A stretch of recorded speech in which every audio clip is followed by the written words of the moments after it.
নমস্কার, মহাদেব গার্ডেন থেকে কল্যাণী বলছি। আপনারা কেমন আছেন? আশা করি ভালো আছেন, আমিও ভালো আছি। বন্ধুরা, আজকে আমি ছাদ বাগানে চন্দ্রমল্লিকা গাছ নিয়ে এসেছি। এই গাছ আপনাদের সামনে আমি কাটিং করেছিলাম, প্রুনিং করার সময় কেটে ছোট ছোট ডাল বের করে সেইগুলো আবার রিগ্রো করার জন্য আমি আপনাদের দেখিয়েছিলাম এর আগের ভিডিও। পুরোনো ভিডিও একটু আপনারা দেখবেন, তার মধ্যে আমি সেই ডালগুলো পুঁতেছিলাম। সেই ডালগুলো থেকে আজ আমার এরকম দেখুন ভর্তি, একটা ডালও মিস হয়নি। যেগুলো প্রুনিং করে আমি ছোট ছোট তার ডালপালা বের করে আমি পুঁতে দিয়েছিলাম, সেইগুলো একটাও মিস হয়নি। বন্ধুরা দেখুন, প্রত্যেকটার সঙ্গে শিকড় বেরিয়েছে এবং এক একটা গাছে পরিণত হয়ে গেছে। এবং এইগুলো কিভাবে এগুলো আপনি পটিং করে আবার আপনারা এই এক একটা গাছ থেকে একদম টব ভর্তি ফুল পাবেন, সেই জন্য আজকে আমার এই ভিডিওটা নিয়ে আসা। আপনারা এই ভিডিওটা দেখুন, যারা কোনোদিনও বাগান করেন না তারাও পারবেন এই ভিডিও দেখে দেখে আপনারা এই চন্দ্রমল্লিকা গাছ করতে। যাদের ভালো লাগবে বন্ধুরা লাইক করবেন, শেয়ার করবেন, সাবস্ক্রাইব করে পাশে থাকবেন। এই যে বন্ধুরা দেখছেন, এইটা আমি আগে মিডিয়াটা ভালোভাবে তৈরি করে নিয়েছি। এই মিডিয়াটা আপনারা বসানোর আগে অন্তত 10 দিন আগে তৈরি করে রাখবেন। এর মধ্যে আছে নিম খোল দিয়েছি বন্ধুরা, নিম খোল।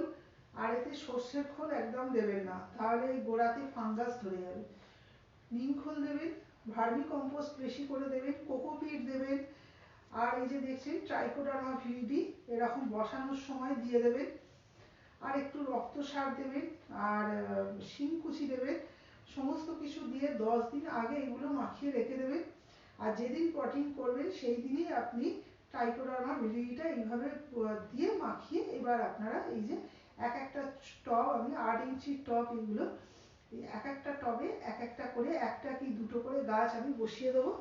এবং এই গাছগুলো কিভাবে বড় হচ্ছে, কি এতে দিচ্ছি, সব পরের পর স্টেপ বাই স্টেপ আমি আপনাদের ভিডিও করে শেয়ার করে দেবো। সেইভাবে আপনারা করবেন, আপনারাও এরকম ছাদ বাগান থেকে চন্দ্রমল্লিকা গাছ বিনা খরচায় পেয়ে যাবেন। একটা গাছ থাকলে আপনারা এরকম কম করে 10-20টা গাছ বানিয়েই ফেলতে পারেন। এর মধ্যে দু রকমের গাছ আছে, একটা লাল আর সাদা। এই দুটো গাছেরই আমি প্রুনিং করেছিলাম। সেই ডালগুলোই দেখুন বসিয়েছি, কি সুন্দর গাছ হয়ে গেছে। এইভাবে আপনারা আবার এগুলোকে রিগ্রো করার জন্য এরকম করে পটিং করে দেবেন। বন্ধুরা এইভাবে করুন, দেখবেন আপনারও একটা গাছ থেকে অনেকগুলো গাছ করতে পারবেন। আর এইভাবে ঝাঁকিয়ে নেবেন, তাহলে ভেতরে এয়ার পকেট থাকলে সেইগুলো ফুলফিল হয়ে যাবে।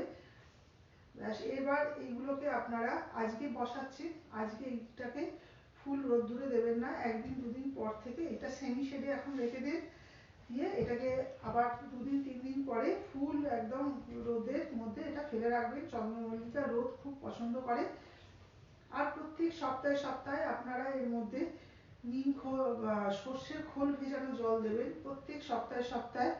আর যখনই সর্ষের খোল ভেজানো জল দেবেন বন্ধুরা, তার সঙ্গে কি দেবেন, কিভাবে করলে এতে আবার ভর্তি কুড়ি এসে যাবে এবং এই গাছ থেকে ভর্তি ভর্তি ফুল পাবেন সারা শীতকাল ধরে, সেটা আমি পরের ভিডিওয়ে শেয়ার করব।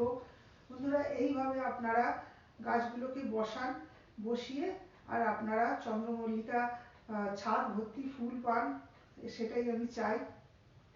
আজকে বন্ধুরা ভিডিওটা এই অবধি থাক, পরের ভিডিও তাড়াতাড়ি নিয়ে আসবো। ভালো লাগলে লাইক করবেন, শেয়ার করবেন, সাবস্ক্রাইব করবেন। নমস্কার।